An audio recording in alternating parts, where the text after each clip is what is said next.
Hello everyone and welcome to my channel. I am Elnora and I am the owner of Swirl Balloons and More. I am so excited to share with you this balloon wedding dress tutorial. This was a setup I did for a bridal shower. It was beautiful.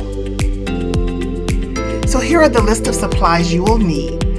I purchased a half mannequin with a stand off of eBay, one medium-sized white corset, and whatever necklace of your choice.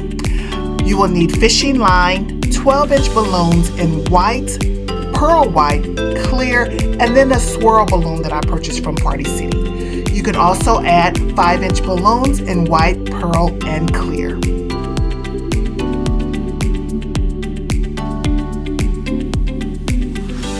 So let's get started. Step 1. You are going to make 4 balloon garlands. Each layer has different sizes. Your first layer is 7.5-inch balloons, second layer is 6.5-inch balloons, your third layer is 5.5-inch balloons, and your fourth layer would be about 3.5 to 4-inch balloons. So here you see that I am measuring and sizing my 7.5-inch balloons here, and I'm tying them into duplets. So you're going to tie your balloons into duplets, and then later you're going to tie them into quads.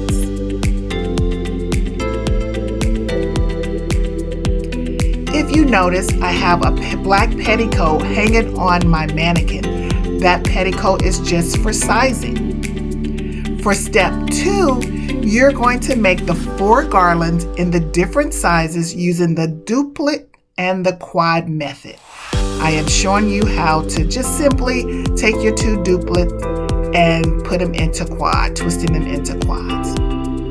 And as I was sharing before with the petticoat, I have it on my mannequin stand just as a sizer for me. So as I do my bottom garland, it lets me have a visual of how wide I want the dress to go, the circumference of the dress. And so that is the only reason that it's on the mannequin now. I do not include this when I'm building the wedding dress. I will remove it. So here I am taking my quads and I am using the fishing line, tying them all together in like the figure 8 pattern, the same that you would do for any organic garland that you are setting up for.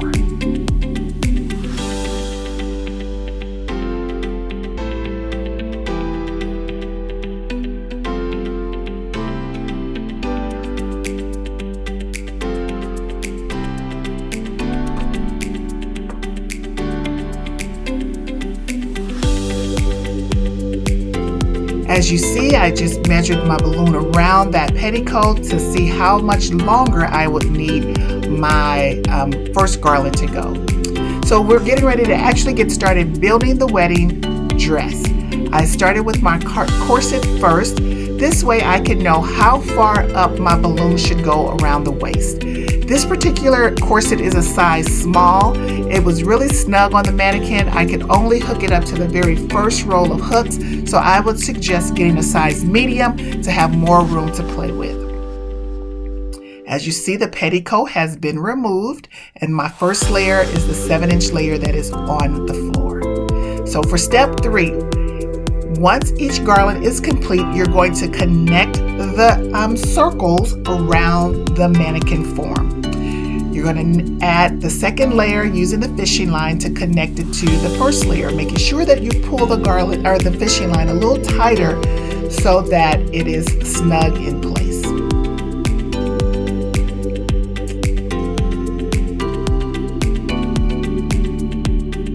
I did use a rubber band to connect the 2 ends together at the back of my circle. I thought I was going to use the rubber band method all throughout, but that was not going to work because it would have been too loose. I needed to make sure that it was secured with the fishing line. I prefer fishing line, others prefer using 260s or ribbons, so it's your preference, whatever you feel comfortable with, making sure that all the garlands are nice and snug. Step 4. Here in step 4, we are just once again repeating the method of layers 1 and 2. We're now going to add the 3rd and 4th layer to build this wedding dress. We're making more of an asymmetrical wedding dress. So you're starting wide at the bottom and then it starts to narrow up to the waist. I did use an extra set of hands, had my daughter to hold down on the balloon so that I could make sure I got them nice and tight, snug together, because you're going to continue to hear me say we do not want gaps. I also wanted to make sure that all of my swirl balloons, my specialized swirl balloons and those clear balloons were right in the front of the wedding dress, because that's the focal point.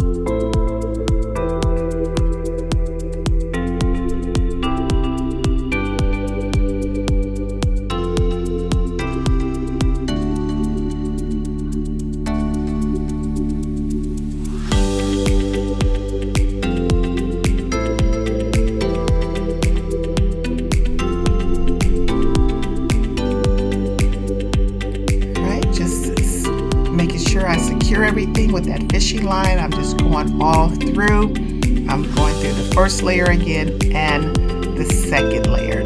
Now I'm putting on the third layer of garland. This would be the 5.5 inch balloons. I'm securing it with the rubber band in the back, tying those two together. And then once again, we'll use the fishing line to tighten it and secure it to the second layer.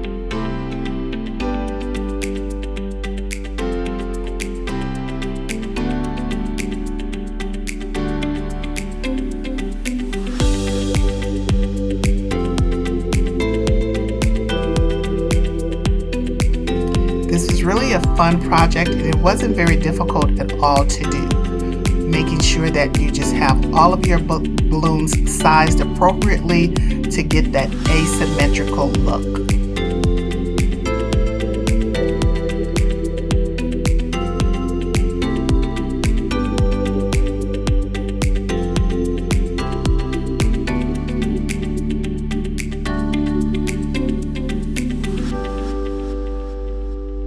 Now I'm using the last layer, making sure that all of my clear balloons are in the front.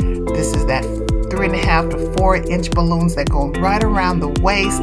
Use the balloon or the rubber band to secure the circle in the back to make sure I connected them in the back.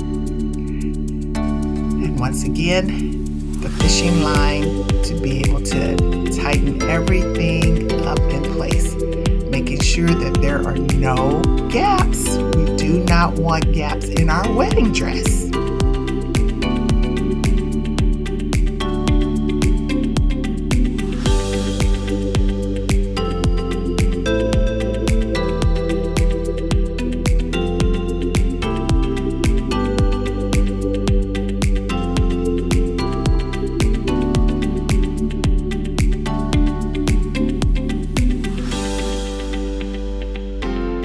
Just want to add that those swirl balloons are so pretty. It added another texture to the actual wedding dress look. It was very pretty. Here I was going to add some 260s that I kind of put in the little bubbles, and it just wasn't going to work right because it was going to go on top of the corset, and that did not look good. So here we're going to do a train. This is optional, you don't have to do it, but I just thought the train would add just a little bit of elegance and flair. So I am trying to measure the sheer fabric that I had, but I had it lengthwise, and so it wasn't evenly going on both sides of the wedding gown. So you'll see here shortly where I had to change it up and switch it toward the width around the balloons. And that way it was evenly dispersed on both sides, and it gave it a nice even finish, like we would see for a train on a wedding gown. And I just tucked it inside the back of the balloons, the waist of the balloons, and it was beautiful. I actually really love this look.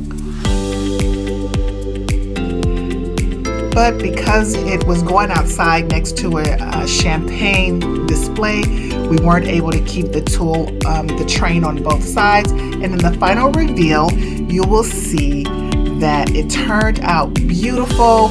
I have the train tucked to the side to give it that particular look.